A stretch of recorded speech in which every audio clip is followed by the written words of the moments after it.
Raw talk ni ha, kada bitaw mga tao nga dili ganahan sa imo ha. Bisag unsa nimo ka maayo sa ilaha, matingala ka. Dili sila ganahan sa imo ha. Bisag giayo pa na nimo og tagad, wala nimo unsaa, pero matingala ka galagot sila sa imo ha. Ang pinaka worst pa, mangita nagkakampi, mangita nagkauban. Ang ilang pangitaon syempre katupong na ikalagot sa imo no. So daghan na sila.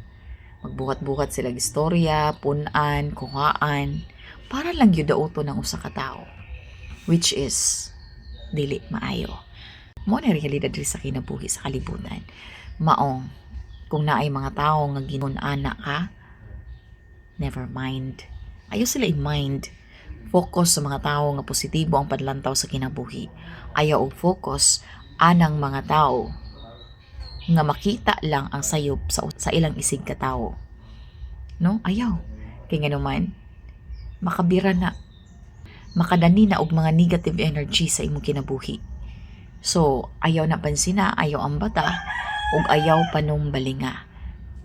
Focus sa positibo, ayaw sa negatibo. Maayong buntag nimo.